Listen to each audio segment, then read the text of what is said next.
أعوذ بالله من الشيطان الرجيم. بسم الله الرحمن الرحيم. ويقولون متى هذا الوعد إن كنتم صادقين. قل لا أملك لنفسي ضرا ولا نفعا إلا ما شاء الله.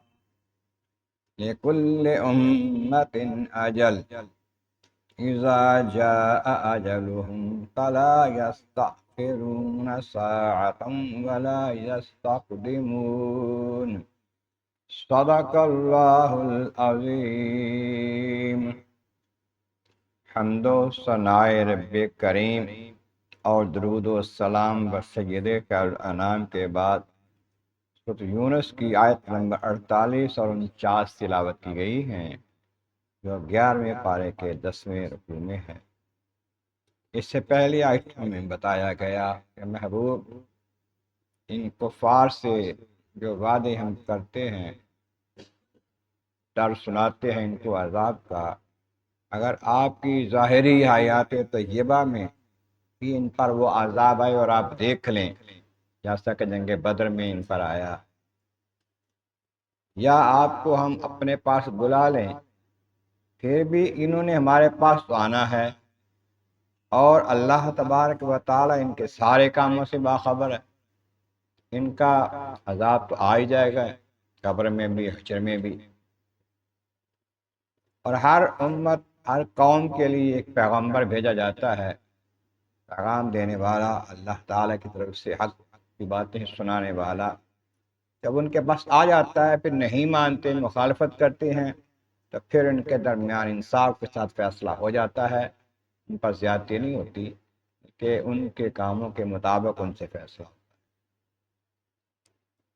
اب فرمایا کہ یہ باتیں سن کر مذاق اڑاتے ہوئے، جد کرتے ہوئے کہتے ہیں وَيَقُولُونَ مَتَىٰ هَٰذَا الْوَعْدُ إِن كُنتُمْ صَادِقِينَ۔ اے محبوب محمد صلی اللہ علیہ وسلم اور آپ کے ماننے والے مسلمانوں، یہ بتاؤ کہ جو وعدے کر رہے ہو، وعید سنا رہے ہو، ڈر سنا رہے ہو، عذاب آ جائے گا، عذاب آئے، کب آئے گا؟ سچے ہو تو یہ بھی بتا دو، یا لے آؤ عذاب، یا بتا دو۔ ان میں وہ بھی تھے، ایک نے اللہ کی بارگاہ میں دعا کی، یا اللہ اگر یہ محمد سچے ہیں تو ہم پر پتھروں کی بارش برسا دے، یا کوئی دردناک عذاب ہم پر اتار دے، ہم نہیں مانتے۔ اللہ تعالیٰ جل شانہ نے محبوب کو فرما دیا، آپ انہیں بتا دیں وہ مالک ہے، علی کل شیء قدیر ہے، جو وہ چاہتا ہے وہ ہوتا ہے۔ مجھے اللہ تبارک و تعالی جل شانہ نے جتنا اختیار دیا ہے اتنا میں اختیار رکھتا ہوں۔ قل لا املک لنفسی ضرا ولا نفعا الا ما شاء اللہ، آپ فرما دیجئے کہ میں اپنے لیے نفع یا نقصان کا اختیار نہیں رکھتا مگر جتنا اللہ نے مجھے دیا ہے۔ مانے کہ اللہ تعالیٰ کی عطا سے میں جانتا ہوں، اختیار رکھتا ہوں، قدرت رکھتا ہوں، اس کے بغیر نہیں۔ کتنا اللہ نے عطا کیا ہے، قرآن پاک کی کئی آیتیں اس پر گواہ ہیں۔ اللہ تعالیٰ اس کے محبوب نے غنی کر دیا ان کو، اللہ تعالیٰ جل شانہ کے ساتھ ملا کے تب 100 مرتبہ قرآن پاک میں ایسی آیتیں ہیں اللہ تعالیٰ جل شانہ کے ساتھ محبوب کا نام آیا ہے۔ محبوب اللہ کی ناراضگی، محبوب کی ناراضگی دونوں سے بچو۔ اللہ تعالیٰ عطا کرتا ہے، نبی عطا کرتے ہیں، یہ بھی اس طرح اللہ سے محبت کرو، نبی سے محبت کرو، اللہ کی مانو، نبی کی مانو، ملا کے کہ اللہ تعالیٰ جل شانہ جتنا چاہتا ہے مجھے عطا کرتا ہے، میں اتنا جانتا ہوں، اتنا اختیار رکھتا ہوں۔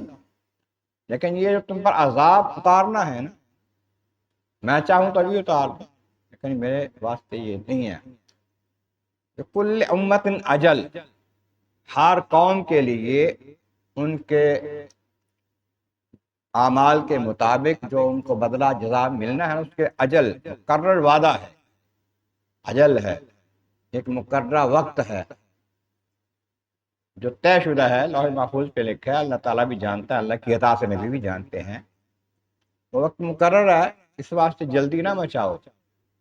ذا جا اجلہم لا یستاخرون ساعۃ ولا یستقدمون، جب وہ وعدہ آ جائے گا، اجل کا وقت آ جائے گا، جب مقررہ وقت طے شدہ جو ہے آ جائے گا، پھر ایک ساعت، ایک پل، ایک گھڑے بھی نہ آگے بڑھ سکیں گے نہ پیچھے ہٹ سکیں گے اس سے۔ پھر وہ وعدہ جو ہے وہ آگے پیچھے نہیں ہونا، آ ہی جانا ہے۔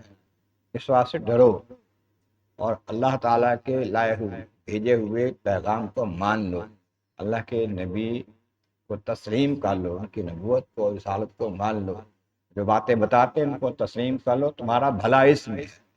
نہ مانو گے عذاب تو آئے گا، یہاں بھی عذاب آئے گا، قبر میں بھی آئے گا، حشر میں بھی آئے گا۔ اگر مان جاؤ گے ہر جگہ امن میں رہو گے۔ اللہ تبارک و تعالیٰ کی بارگاہ عظیم عرض مولا کریم محبوب کریم کا صدقہ قرآن کریم کا فہم اور اعمال صالح نصیب فرما۔ وآخر دعوانا الحمد للہ رب العالمین۔